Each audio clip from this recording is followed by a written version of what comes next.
sort of illustrate an energetic or a dynamic, whether it be soulmate, twin flame, runner chaser, anxious avoidant,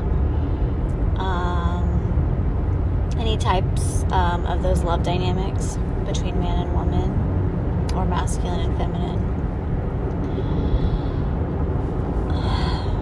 And I want to illustrate it in a way that will help whoever is listening be able to reframe and see what's happening in a different way, so that it can sort of ease your mind, body, and spirit, so that you can return to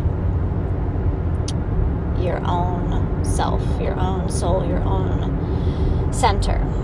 So, okay. I'm a believer that feminine desire, non-egoic feminine desire, is so it's truth. Like, it's a compass of love and truth. It was placed on your heart by God,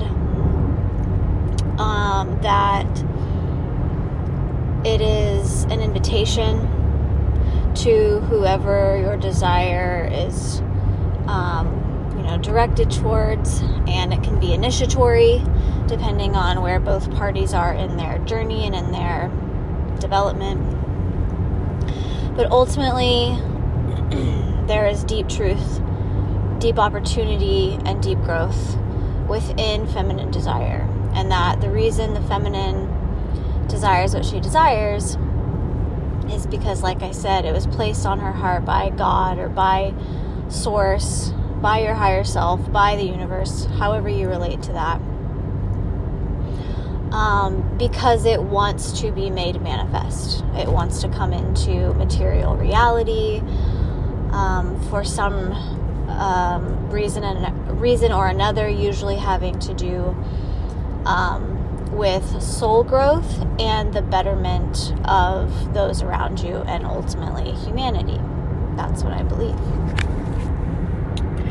So if you have a desire, and I'm going to reiterate, a non-egoic desire, so a desire that's deeply rooted in your heart and in your womb, and it's not coming from a place of like scarcity or lack, or I just need this thing to validate me or feel better about myself, or to like prop some part of me up that is notoriously collapsed, and like I can't create, I don't have momentum or creational capacity on my own. Like, I'm sort of using this other person or this other thing to like do it for me. There's all these ways that what we call desire can be that of ego.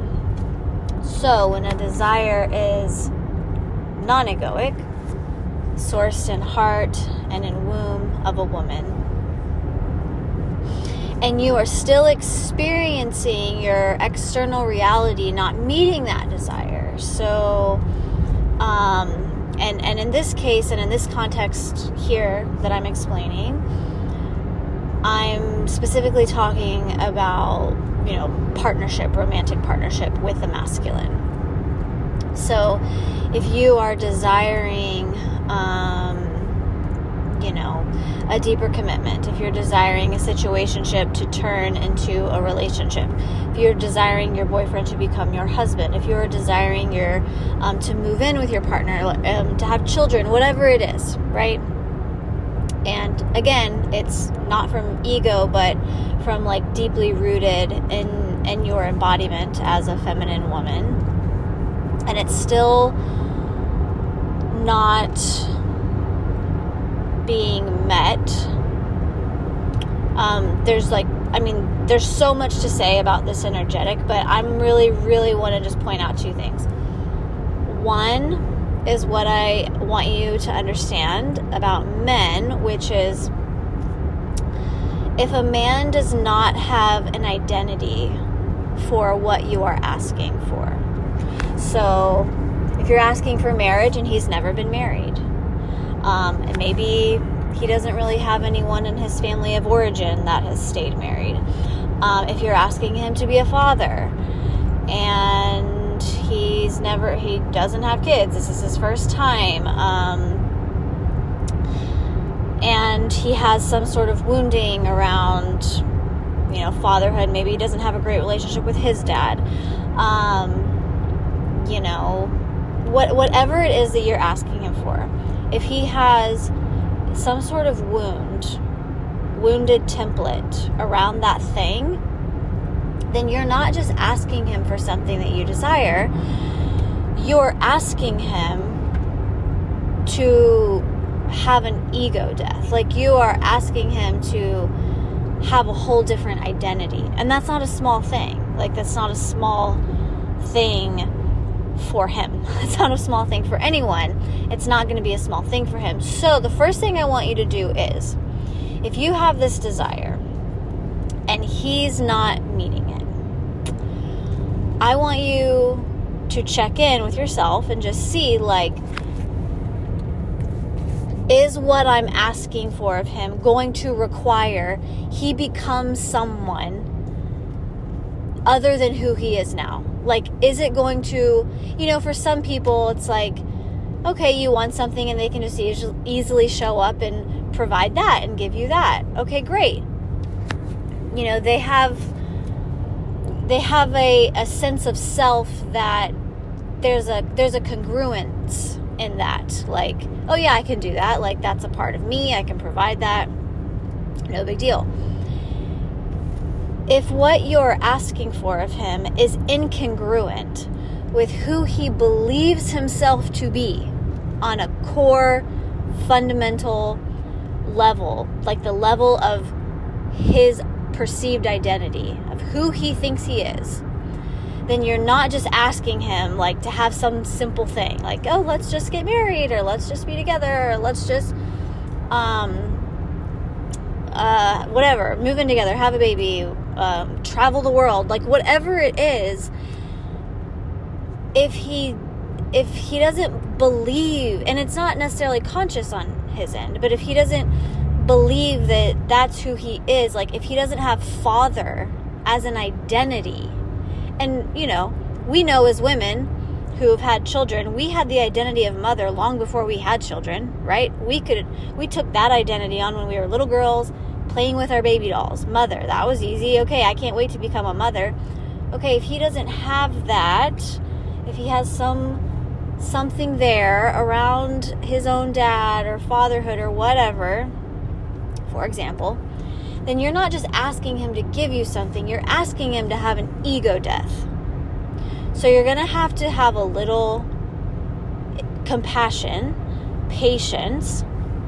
I don't mean indefinite, just waiting in the waiting room for the rest of your life and tolerating not getting what you want. I just mean you will have to take a step back and look at him and look at the situation a lot differently.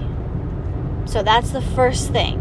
Now, I could, there's this whole other step of okay, well, now that I'm aware of that, what do I do? And all these things. And this is more how I can help someone on a more individual level, or have their unique circumstances, in a one-on-one setting, and help them. But right now, all I'm speaking to is to bring that into your awareness. And just him feeling you bring that understanding about him. And you don't have to say it like that. You don't have to say oh, you don't have an identity for this thing that I'm asking you. It's you don't need to do that. But just the way energetically you're holding him in that. You're holding your request, your desire, and how he's meeting you in it, and how you are communicating and relating to him, and he can feel that. So that's just the first thing, is to bring that into your body, bring that into your awareness, that it could be possible that the man you're asking something from, you're not asking him for a small thing. It might feel like a small thing to you. It might feel like no big deal to you because you have an identity for it. You have a blueprint or a template, right? And we all have templates and don't have templates for different things, right? there's people who grow up with a lot of money, so they have a wealth template where they can just go out in the world and they're just rich, and it's easy for them because they had a template for it, meaning that wasn't something that was scarce for them. So it became part of their identity. And when something's part of your identity, then you don't have the incongruence or the blocks that other people might have to get that thing. It's just in your mind and your body and your being, it's just who you are. So, and so everyone has templates for different things, and then some people lack templates for different things and might have to work harder to cultivate templates as we become adults. It doesn't mean we can't make money or we can't have love. It just means we have to work a little harder to cultivate that sense of identity. Okay, that's the first thing, to bring that into your awareness as a possibility about the man that you're desiring something with. The second thing is that if this is your dynamic, like what I said in the beginning of this video, this is there's so many different words for this, right? Like soulmate, twin flame, avoidant, anxious, runner, chaser. If you're in this type of dynamic with a man who you deeply love, and I'm assuming I'm talking to women because that's who I work with, and those are the energetics that I, as a woman, feel the most competent speaking to. But if you're with a man and that those dynamics are at play, and you have a high heart frequency love for him, and you have this deep connection, then I want you to remember that, or see yourself at least, as you are one soul, meaning you are a soul of the same essence. Now, in the twin flame world, I'm aware that they say that you are two people born in two separate, or you are one soul, same soul, and split into two different bodies. If you want to view it that way, fine. I'm more speaking to on a human level, when we share these deep connections with people in union, we become one. And so see yourself with this more, the same soul essence, like one soul consciousness, okay? So basically the second thing is to dissolve separation consciousness. And I know that maybe you've heard this before, and I know when I first started hearing it, it's okay, that sounds great, but how the heck do you do that?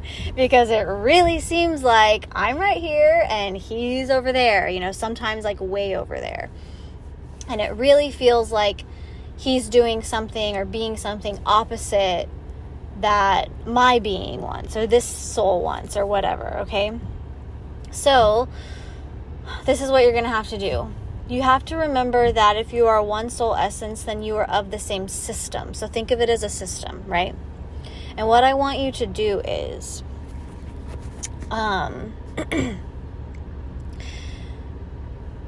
view yourself as a witnesser, or a witness, as a witness, a witnesser. You are witnessing this system, right? So you are the witness of this one soul essence, right? So you are looking at you, and you are looking at him, and you are going to view it through the lens of it being one system.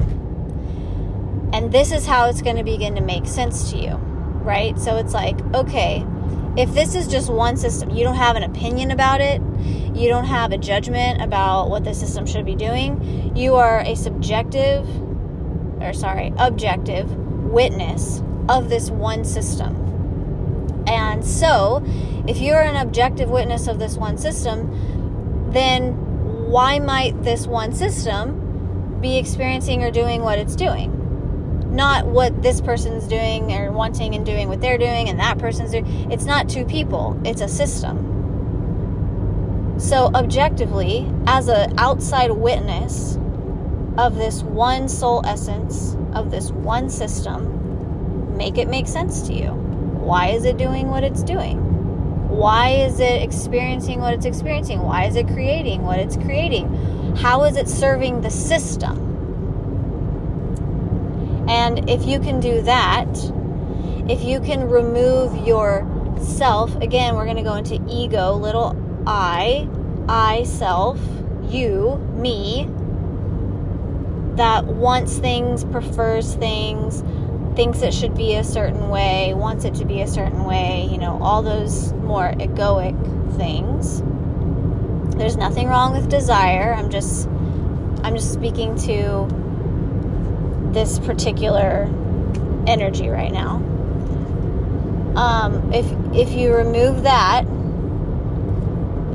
and you are the witness, and you just see this one system as a inherently wise or brilliant energy system, then why is it doing what it's doing? Like when you look at like a machine, for example, it just works. And when one lever pulls down, the other one goes up, and like it's all in symbiotic flow with one another, and this action triggers this motion over here, and this, I'm not a mechanic or an engineer, I don't have any idea what I'm talking about, but like this lever makes this thing spin, and this like it's all working as a system. So start to view this dynamic, this relationship, as one system, because it is, because it can't not be that when you are energetically bonded in that way. So those are the two things that I want you to start with when you are struggling in this type of dynamic. To take a step back and look objectively at the connection as if it is one energetic system. And then when you see it that way, then there might be an opportunity to, make some tweaks or adjustments to your mechanism in the system, if that makes sense. And then also remember that if you are desiring something with this person, with this connection, and it's a non-egoic desire, and by the way, if you want to ensure that it is a non-egoic desire, then you have to live in your own soul essence. So you have to be serving yourself on a soul level every single day. You have to be as committed to yourself as you desire this person to be committed to you.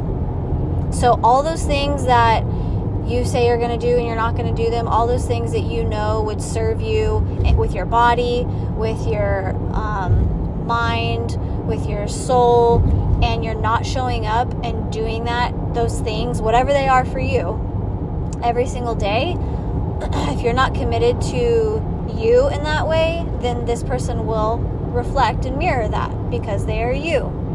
So if you want this person to come closer to you, they mirror that by you go closer to you. When you get closer to you, they get closer to you because they're you. So you're the same system. It'll reflect it. So when you are in that state, that's when you can more rightly feel if your desires are coming from high heart frequency, non-egoic love and desire. So you'll feel it deeply, like in your womb space and in your heart space. And if it is an ego desire, it's more about you getting something from the other person because you need something from them, like extractively, like whether it be love or validation or a sense of security or a sense of like, I can't, create something in my own life for myself. So like, I need you to do it for me. It's less about what can be co-created between the two of you.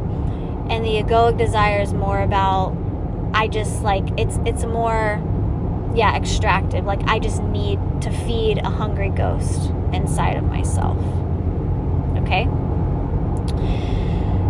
So once you've identified or kind of had that felt sense of where that desire comes from, and by the way, I also want to say that just because you desire something, like let's say, for example, you desire marriage, and it's currently coming from ego, that doesn't mean that your true desire isn't marriage. That's not what that means. You can totally, on a soul, non-egoic level, desire marriage, but currently be operating from the ego to get it. Okay? And the difference is how you switch is you just switch your own energy. And like how I just explained that, how I just described that. And so once you've identified that your desire is in fact not coming from ego and it is pure feminine essence desire, and you're still not receiving it in the 3D, or your person is still resisting it, then I want you to ask yourself if what you are asking of them would require them to have a different identity of themselves than what they currently have. Like, basically, are you asking them to, like, have an ego death? You're not actually saying, will you have an ego death? But, like, that's what would be required. Like, who they are now, you cannot go from the step, like, if you're at step A with this person, and to you, step B is the next step, like getting married, for example. Like, if that's not what they have an identity for, you're not asking them to go to step B. You're on step A and you're asking them to go to Z. And there's a lot of things that need to happen between A and Z for them. And I'm not saying that they're necessarily aware of all of it, or that you are necessarily aware of all of it. That's why I want you to ask yourself, like, am I asking them for more than just like, oh, can I just have this thing? We go from A to B. Or is who they are today, would that require a complete rearranging of their whole identity? Like, would they have to go through some ego death? Would they have to, like, really learn a lot of things about themselves and heal a bunch of wounds? Like, is there all this stuff that needs to happen before they can actually provide that? Because that's the case for a lot of us, right? Like, we want something, but we're actually not an energetic match to have it yet, because there's all these things and blocks and wounds in the way from having it. Okay, I think I've explained all of that. Please tell me what you think. Like, comment, subscribe, share, make a comment. Again, I'd love to hear what you think.